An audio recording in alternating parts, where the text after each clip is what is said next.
Hi, what's up everyone? Welcome to my channel. My name is Blessing and I've just come back home right now, about 5 minutes ago from work. It's a few minutes to 7 p.m. and I was rushing against light because inspiration had struck and I got some ideas when I was coming back home.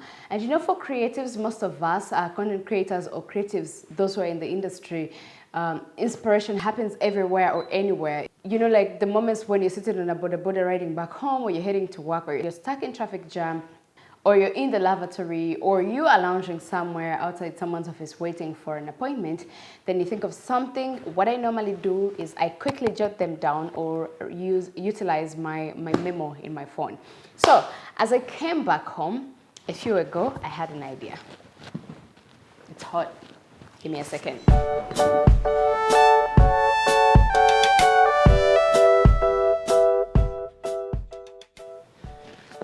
Yeah, I had to get me a glass of water. Oh, and this glass was gifted to me by my friend Sharon Varens. I definitely needed a glass of water. So the kind of job that I do is cuts across, is a cocktail of so many things. What I will particularly base on for the sake of this video will be the part of production. I work with a multimedia house, and while there I'm in charge of so many things, among which is field work. Clients call. Hello. Hi. Very well, thank you. How are you? Now, as part of production, I'm in charge of writing pre-production scripts. I'm in charge of doing interviews with clients, etc., etc. And in my journey, while doing that, I have learned so many things that have helped me become good at interviewing and improving my skill set. And therefore, today I decided maybe why not share things that I have learned. They could be of use to someone out there who would like to end up in the same field as me. There are cats outside because it's almost 7. Because it's 7.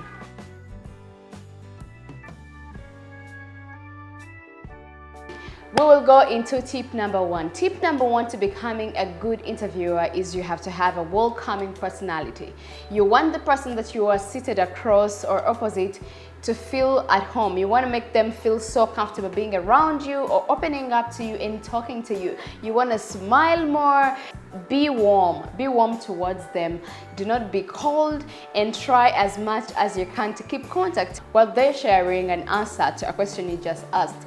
Try to keep eye contact, try to show interest. You have to show interest.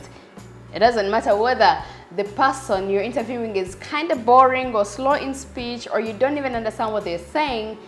Important to note is you have to keep interested and you have to show it. Otherwise, it will be so hard for you to get information out of people. Tip number 2, you have to be a good or excellent listener. Because you want to interview someone, it means you went looking for information or knowledge, and therefore you want to go back to your office or your desk with the information you set out to seek. So if you do not listen, it means you're going to lose out on so much that the person you're interviewing is definitely sharing.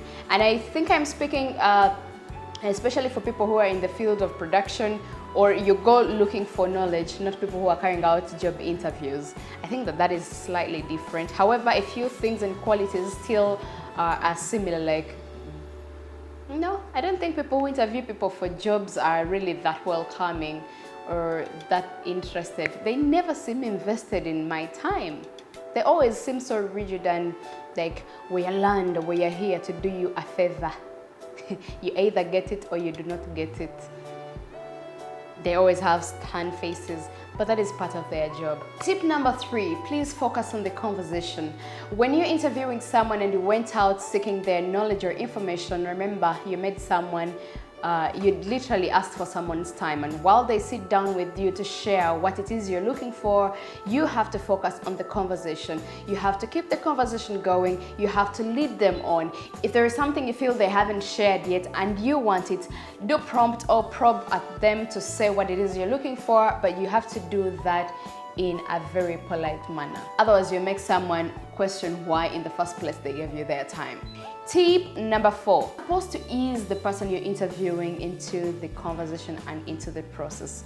I think that this should have been tip number 2. Once you're welcoming, you have to give someone For example, there are clients or people that I interview and they want you to first share stuff with them, the questions you're going to use to conduct the interview, so they get well acquainted with what it is you're looking for, and they prepare themselves because they do not want to embarrass themselves. And other people have statistics to share, so they want to have all their figures and facts right. You want to make sure you have developed rapport with them. You want to make sure you're almost like friends, or like you're bordering on friendship, where you're warm and friendly, but you're not really being too familiar with someone. Tip number 5, which I'll make the last tip because it's getting dark. I have so many things to share, but I probably will make a second video for this. It's getting really dark. Tip number 5, please do desist from rushing the people you're interviewing. People respond differently, people speak differently. Some are fast speakers, others are slow speakers. It doesn't matter. Once you go out looking for someone who has spared their time and you need to sit down with them, you have to allow them take their time while answering questions. And if they have questions about what it is you're asking, please be equipped with the knowledge to be able to answer their questions. Otherwise, by the time you depart, they will probably be shaking their heads and wondering why your bosses did not send someone who was smarter than you. Clients do think these things. It's dark. Once you hear those birds crowing, singing, that is not singing, because if that is singing, that is a very ugly song. And yes, with that, once you have finally come to the end of your interview and you feel satisfied, you think the person you've been interviewing is satisfied with the way you handled them and they have been able to share everything that they had to share. Oh, by the way, sometimes at the very end of the interview, you will get things like, from the person you're interviewing, you'll get questions like, oh, I'd forgotten something, and I don't think that I said that the way I had planned on saying that. Can I do that again? Hey, be kind enough. Don't play the I've run out of time card. Don't say I've been here long enough. Why didn't you get your facts right? Be polite enough to allow someone to re-say what it is they wanted to say.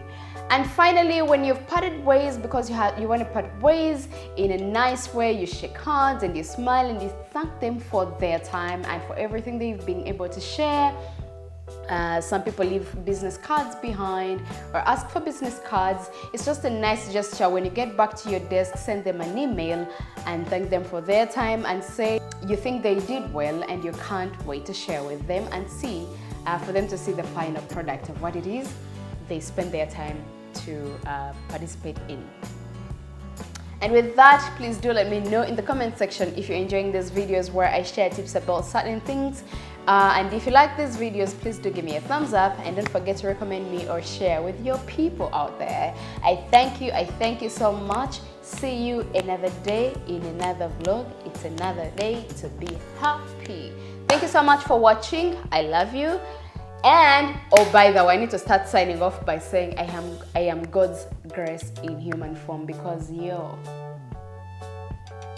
that is what I am. So thank you for watching my video. See you another day. See you in another video. See you another time. And God bless you. Bye. God's grace in human form. I'm gonna put that on a t-shirt. Cheers.